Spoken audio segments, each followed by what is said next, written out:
Hello friends, आप सभी का स्वागत है आपके अपने यूट्यूब परिवार स्टडी विद कुमार में। फ्रेंड्स, इससे पहले के चैप्टर मैंने सभी करा दिए हैं। आज हम समास पढ़ेंगे और इससे पहले के सभी चैप्टर के वीडियो आपको चैनल की प्लेलिस्ट में मिल जाएंगे। तो जितने भी छात्र छात्रा या साथी भाई या बहन जितने भी तैयारी कर रहे हैं एसएससी जीडी की या यूपी एसआई की, जिसमें सामान्य हिंदी आती है, तो उनके लिए ये सीरीज काफ़ी हेल्पफुल होने वाली है। तो इसके एक वीडियो को आप सही से देखें, ठीक है। चलिए, आज का टॉपिक है समास और इसको स्टार्ट करते हैं। आपसे बस एक ही गुजारिश है, अगर आप चैनल पर नए हैं तो प्लीज़ चैनल को सब्सक्राइब कर लेना, ठीक है। चलिए आगे चलते हैं। मैं और अपना कैमरा हटा देता हूं ताकि मैं इसको अच्छे से एक्सप्लेन कर सकूं। चलिए देखिए, समास क्या होता है। समास का मैं बता देता हूँ। समास क्या होता है, संक्षिप्त शब्द को ही क्या कहते हैं, समास कहते हैं, ठीक है। समास का क्या अर्थ होता है, देखिए समास दो शब्दों के मिल से बना है। सम का अर्थ है संक्षिप्त और आस का मतलब है शब्द या कथन या शब्द, ठीक है। तो समास का क्या अर्थ हो जाएगा, संक्षिप्त कथन। देखिए इसको, देखिए ये परिभाषा है समास की, दो अथवा दो से अधिक शब्दों से मिलकर बने हुए नए सार्थक शब्द को समास कहते हैं, ठीक है। आगे चलते हैं। अब देखिए समास के प्रकार, देखिए समास कितने प्रकार के होते हैं उनको देख लेते हैं। समास के 6 मुख्य भेद हैं, 6 तरह के होते हैं। देखिए, अव्ययीभाव समास, ठीक है, तत्पुरुष समास, कर्मधारय समास, द्विगु समास, द्वंद्व समास, बहुब्रीहि समास। अब देखिए फ्रेंड्स, इसके आगे मैं आपको इसके समास विग्रह भी बताऊंगा। और देखिए इसमें पदों की प्रधानता के आधार पर इन्होंने बताए हैं। जिसमें पूर्व पद प्रधान हो उसमें क्या कहते हैं, अव्ययीभाव। जिसमें उत्तर पद प्रधान हो उसमें क्या कह रहे हैं, तत्पुरुष, कर्मधारय और द्विगु समास, ठीक है। दोनों पद प्रधान हो उसमें द्वंद्व समास। कोई तीसरा पद प्रधान हो जिसमें, उसमें क्या कहेंगे, उसको कहेंगे बहुब्रीहि समास। अव्ययीभाव समास, जिस समास का पहला पद अव्ययीभाव तथा प्रधान हो, ठीक है, पहला पद जो अवयव है वो प्रधान हो, उसे क्या कहेंगे, अव्ययीभाव समास कहेंगे। पहचान क्या है, पहला पद अनु, आ, प्रति, भर, यथा, यावत, हर आदि होता है, ठीक है। उसके आगे देखिए फ्रेंड्स, ये कुछ पूर्व पद हैं और उत्तर पद हैं, उनके समस्त पद का और विग्रह भी दिया हुआ है यहाँ पर। देखिए प्रतिदिन का, देखिए प्रतिदिन और इसका विग्रह हो जाएगा प्रत्येक दिन। आजन्म का देखिए, आजन्म यानी जन्म से लेकर, इसका अर्थ हो जाएगा यथासंभव का, जैसा संभव हो सके। अनुरूप का, रूप के योग। भरपेट का, पेट भर के, ठीक है। इसके आगे देखिए, हाथ वाला, हाथों हाथ, हाथ हाथ, हाथ ही हाथ में, ठीक है। प्रतिकूल का, इच्छा के विरुद्ध। चलिए नेक्स्ट चलते हैं आगे। फ्रेंड्स, ये आपको हो सकता है ज़्यादा साफ नहीं दिख रहा हो, बट मैं बता देता हूँ। ये लिख रहा हुआ है तत्पुरुष, ठीक है, तत्पुरुष समास लिखा हुआ है, ठीक है, तत्पुरुष समास लिखा हुआ है यहाँ, जो कि दूसरे नंबर का था। देखिए जिस समास में बाद अथवा उत्तर पद प्रधान होता है, जिसमें देखिए मान लो कोई वाक्य है ये पूरा, इसमें ये पहला पद है, ये दूसरा पद है, ठीक है, तो इसमें उत्तर यानी दूसरा पद प्रधान हो, उसको क्या कहेंगे, तथा दोनों के बीच का कारक चिन्ह लुप्त हो जाता है, उसे तत्पुरुष समास कहते हैं। जैसे राजा का कुमार, राजकुमार, धर्म का ग्रंथ, धर्म ग्रंथ, रचना को करने वाला, रचनाकार, ठीक है। इस तरह से ये क्या हो जाएगा, तत्पुरुष समास हो जाएगा। और तत्पुरुष समास के भेद देख लीजिए। विभक्तियों के नाम के अनुसार 6 भेद हैं। कर्म तत्पुरुष, द्वितीय तत्पुरुष, ठीक है, द्वितीय तत्पुरुष कहते हैं इसके। कितने भेद हैं, 6 भेद हैं तत्पुरुष समास के। देखिए विभक्ति का लोप हो जाता है। देखिए हमने संस्कृत में विभक्ति पढ़ी होती हैं, प्रथमा, द्वितीय, तृतीय, चतुर्थ, ठीक है, सभी विभक्ति पढ़ी होती हैं। देखिए गगन को चूमने वाला, गगनचुंबी। यश को प्राप्त करना, यश प्राप्त। चिड़ियों को मारने वाला, चिड़ीमार। ग्राम को गया हुआ, ग्रामगत। रथ को चलाने वाला, रथ चालक। जेब को कतरने वाला, जेब कतरा। देखिए फ्रेंड्स, इसी तरह से देखेंगे कारण तत्पुरुष यानी तृतीय तत्पुरुष, इसके करण कारक की विभक्ति से के का लोप हो जाता है। देखिए जो कारक चिन्ह है, आगे पढ़ाऊंगा मैं, उसमें क्या होता है कि थोड़ा इतना समझ लीजिए कि कारक चिन्ह के जैसे से के, इनका क्या हो जाता है, लोप हो जाता है, ठीक है। करुणा से पूर्व, करुणापूर। भय से आकुल, भयाकुल। और यहाँ पर देखिए पद से दलित, पददिल। और सूर द्वारा रचित, ठीक है, सूर द्वारा रचित को क्या कहेंगे, देखिए सूर द्वारा रचित को कहेंगे सुरचित। और उसके बाद देखिए संप्रदान तत्पुरुष।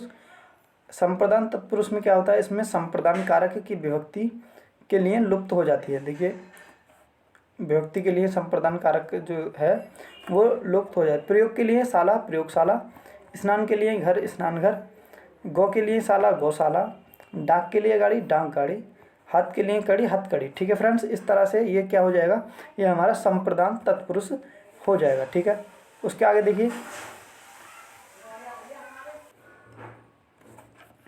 देखिए फ्रेंड्स इसको देखिए अपादान तत्पुरुष को, इसमें अपादान कारक की विभक्ति से लुप्त हो जाती है। ठीक है, धन से हीन तो देखिए धनहीन, ऋण से मुक्त ऋण मुक्त, पद से भ्रष्ट पथभ्रष्ट, गुण से हीन गुणहीन, पद से च्युत पदच्युत, और पाप से मुक्त पद पाप मुक्त, देश से निकालना देश निकालना, जल से हीन जलहीन।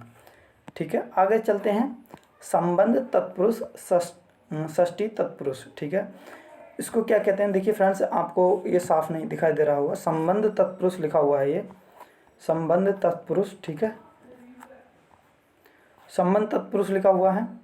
इसके संबंध कारक की विभक्ति का लोप हो जाती है, का की के, ये लोप हो जाता है। राजा का पुत्र राजपुत्र, देश की रक्षा देश रक्षा, राजा की आज्ञा राजाज्ञा, राजा का कुमार राजकुमार, विद्या का सागर विद्यासागर। उसके देखिए अधिकरण तत्पुरुष। ठीक है, अधिकरण तत्पुरुष में आपके जो अधिकरण का जो कारक चिन्ह होते हैं वो में लुप्त हो जाती है। देखिए शोक में मगन शोक मगन, लोक में प्रिय लोकप्रिय,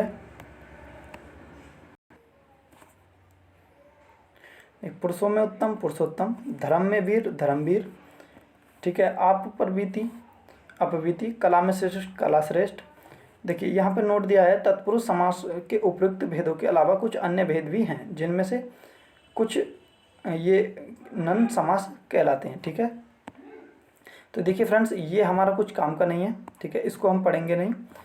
और इसको देखिए कर्मधारय समास नंबर 3 का देखिए, कर्मधारय समास, जिस समस्त पद का उत्तर पद प्रधान हो तथा पूर्व पद व उत्तर पद में उपमान उपमेय तथा विशेषण विशेष्य संबंध हो, कर्मधारय समास कहलाता है। देखिए कर्मधारय समास क्या कहलाता है, दोबारा से देखिए, जिस समस्त पद का उत्तर पद प्रधान हो। ठीक है, उत्तर पद प्रधान हो तथा पूर्व पद व उत्तर पद में उपमेय अथवा विशेषण विशेष्य संबंध हो, कर्मधारय समास कहलाता है। पहचान विग्रह करने पर दोनों पद के मध्य में है जो के समान। ठीक है जो के समान, देखिए यही पद आने वाला है जो विग्रह करेंगे, है जो के समान आदि आते हैं, उसको क्या कहते हैं, कर्मधारय समास कहते हैं।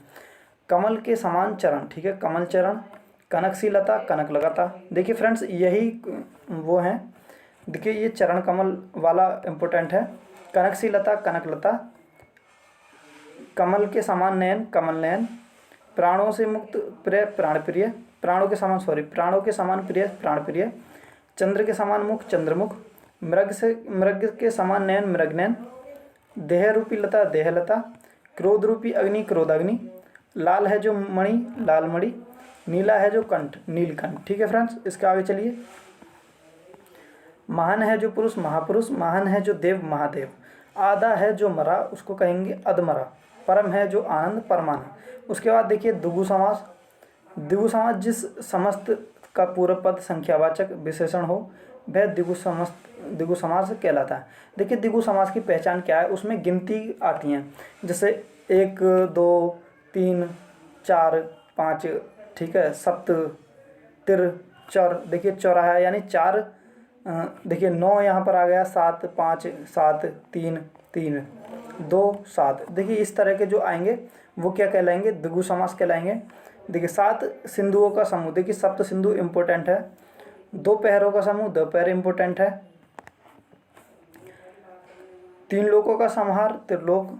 ठीक है, 4 राहों का समूह चौराहा, 9 रात्रियों का समूह नवरात्र, 7 ऋषियों का समूह सप्तऋषि, 5 मणियों का समूह पंचमणि, 7 दिनों का समूह सप्ताह, और 3 कोणों का संहार त्रिकोण, 3 रंगों का समूह तिरंगा। देखिए तिरंगा इंपॉर्टेंट है, परीक्षाओं में पूछ लिया जाता है। ठीक है, उसके आगे देखिए चलते हैं नेक्स्ट, द्वंद्व समास। देखिए फ्रेंड्स आपको ये शायद नहीं दिख रहा होगा बट मैं बता देता हूँ, द्वंद्व लिखा हुआ है और द्वंद्व समास लिखा हुआ है। ये देखिए द्वंद्व इस तरह से लिखते हैं। ठीक है, द्वंद्व समास लिखा हुआ है और द्वंद्व समास में किस तरह से करेंगे, जिस समस्त पद के दोनों पद प्रधान हो तथा विग्रह करने पर और अथवा सा या एवं लगता हो उसे क्या कहेंगे, द्वंद्व समास कहेंगे। पहचान, दोनों पदों के बीच प्राय योजक चिन्ह का प्रयोग होता है। विग्रह करने पर नदी और नाले, नदी नाले। राजा और प्रजा, राजा प्रजा। पाप और पुण्य, पाप पुण्य। नर और नारी, नर नारी। सुख और दुख, सुख दुख। खरा या खोटा, खरा खोटा। और देश और विदेश, देश विदेश। ठंडा या गर्म, ठंडा गर्म। ठीक है, ये क्या हो जाएंगे, जिसमें बीच में देखिए जो इस तरह के जो कारक चिन्ह आएगा, ये योजक चिन्ह जो होता है ना, ये आएगा इनके विग्रह करने में। ठीक है, तो जैसे भी ये चिन्ह दिया होता है वहाँ पर क्या हो जाएगा, आपका द्वंद्व समास हो जाएगा। ठीक है, बहुब्रीहि समास देख लीजिए। जिस समस्त पद में कोई प्रधान नहीं होता, दोनों पद मिलकर किसी तीसरे पद की ओर संकेत करते हैं। ठीक है, मान लीजिए पूरा वाक्य है, इसमें प्रथम पद है, इसमें यहाँ पर द्वितीय पद है, इनमें से कोई प्रधान नहीं होगा, ये तीनों किसकी ओर इशारा करेंगे, एक तीसरे पद की ओर इशारा करेंगे। ठीक है, तीसरे पद की ओर इशारा करेंगे, वो कौन सा समास हो जाएगा, वही क्या हो जाएगा, हमारा बहुब्रीहि समास हो जाएगा। ठीक है, इसके देखिए, इसको इस तरह से समझेंगे। देखिए लंबोदर कई परीक्षाओं में पूछ लिया जाता है, लंबोदर। ठीक है, लंबोदर है लंबा, लंबा है उदर जिसका अर्थात गणेश। दशानन, दस हैं आनंद जिसके अर्थात रावण। ठीक है, चक्रपणि, चक्र है पणि में जिसके अर्थात विष्णु। महावीर, महान है वीर जो हनुमान। ठीक है, चतुर्भुज है, चार हैं भुजाएं जिसकी, विष्णु।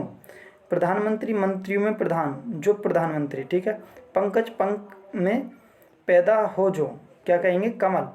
अनहोनी, न होने वाली घटना, एक विशेष घटना। गिरिधर, गिरि को धारण करने वाला अर्थात कृष्ण। ठीक है फ्रेंड्स, इस तरह से इसको करेंगे। पीताम्बर, पीत है अंबर जिसका कृष्ण। निशाचर, निशा में विचरण करने वाला राक्षस। चैलगड़ी, चार है लड़ियाँ जिसकी, माला। त्रिलोचन, तीन है लोचन जिसके, शिव। चंद्रमौली, चंद्र है मौली पर जिसके अर्थात शिव। विषधर, विष को धारण करने वाला सर्प। मृगेंद्र, मृगेंद्र, मृगेंद्र, मृगेंद्र का क्या हो जाएगा, मृगों का इंद्र यानी सिंह। ठीक है, उसके बाद देखिए घनश्याम, घन के समान, श्याम है जो, कृष्ण।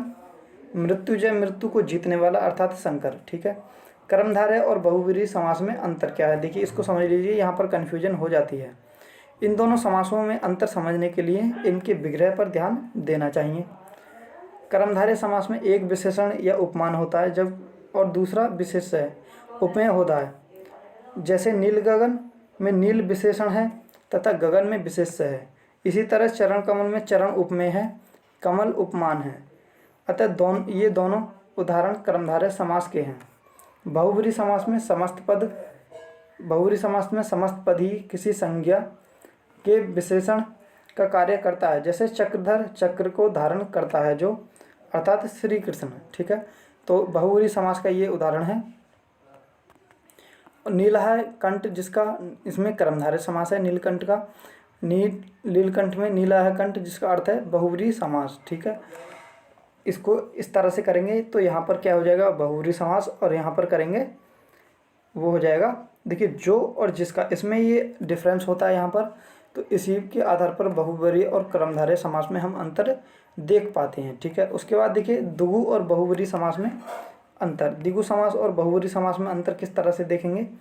द्विगु समास का पहला पद संख्यावाचक विशेषण होता है और दूसरा पद विशेष्य होता है। फ्रेंड्स, आपको अगर वीडियो पसंद आ रही है तो वीडियो को ज़्यादा से ज़्यादा लाइक करें, शेयर करें ज़्यादा से ज़्यादा लोगों तक, और जितना हो सके इसको ध्यान से अटेंड करें। ठीक है फ्रेंड्स, हो सकता है ज़्यादा स्पीड में चल रहा हो बट सफिशियंट है। ठीक है, आपको कम समय में ज़्यादा चीज़ कवर करनी होती हैं। जबकि बहुब्रीहि समास, देखिए यहाँ से देखिए, जबकि बहुब्रीहि समास में समस्त पद ही विशेषण का कार्य करता है। जैसे चतुर्भुज, चार भुजाओं का समूह। ठीक है, द्विगु समास। और चतुर्भुज, चार हैं भुजाएं जिसके अर्थात बहुब्रीहि समास। ठीक है, एक ही चीज़ के दो समास यानी द्विगु और बहुब्रीहि बना दिए। पंचवटी, पांच वटों का उपहार। देखिए जिसमें गिनती आती हैं 5, 6, 7, वो क्या होते हैं, हमारे द्विगु समास होते हैं। और जिसमें 5 वटों से घिरा एक निश्चित स्थल। ठीक है, इसमें क्या होएगा, इसमें हो जाएगा बहुब्रीहि समास। ठीक है, दशानन, दशानन में देखिए 10 आननों का समूह, द्विगु समास। दशानन, 10 हैं आनन जिसके अर्थात रावण, बहुब्रीहि समास। ठीक है, इस तरह से बहुब्रीहि समास में हम अंतर देख पाते हैं। उसके बाद देखिए कर्मधारय और द्विगु और कर्मधारय में अर्थ। द्विगु का पहला पद हमेशा संख्यावाचक होता है, विशेषण दूसरे पद पर गिनती बताता है, दूसरे पद की गिनती बताता है, अर्थात कर्मधारय का एक पद विशेषण होने पर भी संख्यावाचक कभी नहीं होता। ठीक है, द्विगु का पहला पद ही विशेषण बनकर प्रयोग में आता है, जबकि कर्मधारय में कोई भी पद दूसरे पद का विशेषण हो सकता है। जैसे नवरत्न, 9 रत्नों का समूह नवरत्न, द्विगु समास हो जाएगा। चतुवर्ण, 4 वर्णों का समूह, द्विगु समास हो जाएगा इसमें। ठीक है, पुरुषोत्तम, पुरुष में है जो उत्तम, उसको क्या कहेंगे, कर्मधारय समास। ठीक है, रक्तोत्पल, रक्त है जो उत्पल, कर्मधारय समास हो जाएगा इसमें। संधि और समास में अंतर देखिए यहाँ पर फ्रेंड्स, यही चीज़ होती हैं आपको ध्यान रखने की, जहाँ पर हम एक नंबर को गलत कर जाते हैं। और मैं बताता हूँ यहाँ से कम 2 नंबर का इस टॉपिक से आने वाला है। और सबसे पहले इसको देखिए, अर्थ की दृष्टि से यद्यपि दोनों शब्द समान हैं, अर्थात दोनों अर्थ मेल ही हैं, तथापि दोनों की कुछ भिन्नताएं हैं जो निम्नलिखित हैं। किस तरह से, संधि वर्णों का मेल है, जो समास शब्दों का मेल है। ठीक है, और संधि में वर्णों के योग से वर्ण परिवर्तन भी होता है, जबकि समास ऐसा नहीं होता। समास में बहुत से पदों के बीच कारक चिन्हों अथवा समुच्चय बोधक का लोप हो जाता है। जैसे विद्यालय, विद्यालय संधि हो जाएगी, राजा का पुत्र, राजपुत्र समास हो जाएगा। ठीक है, संधि को तोड़ने पर संधि विच्छेद कहते हैं, जबकि समास के पदों को अलग अलग करने पर समास विग्रह कहा जाता है। ठीक है, समास की देखिए ये तो कुछ इम्पोर्टेंट ज़्यादा है नहीं। इसके आगे देखिए फ्रेंड्स, आपका यहाँ पर ये देखो, ये इसका है, यहाँ पर मैंने एक पीताम्बर खरीदा, पीला वस्त्र। ठीक है, इसको पीताम्बर वाला इम्पोर्टेंट है। ठीक है, बहुत ही ज़्यादा इम्पोर्टेंट है। तो इसको पीताम्बर खरीदा, इसका अर्थ है पीला वस्त्र, कर्मधारय समास है। ठीक है, मैंने पीताम्बर की पूजा की, पीताम्बर जिसका अर्थ है बहुब्रीहि समास। ठीक है, तो इस तरह से फ्रेंड्स ये आपके समास थे। और कल मैं आपको लेकर आऊँगा इसकी एक्सरसाइज, तो कल हम इसकी एक्सरसाइज देखेंगे और एक्सरसाइज में मैं इसके सभी के सभी क्वेश्चन करा दूंगा। तो फ्रेंड्स, आपको वीडियो कैसा लगा प्लीज़ कमेंट में ज़रूर बताएं और ज़्यादा से ज़्यादा लोगों तक पहुंचाएं। अगर आप मेरे चैनल पर नए हैं तो चैनल को प्लीज़ सब्सक्राइब कर लीजिए और बेल आइकन को भी प्रेस कर लीजिए, ताकि नए वीडियो का नोटिफिकेशन आप तक पहुंच सके। मिलते हैं नेक्स्ट वीडियो में, तब तक के लिए जय हिंद।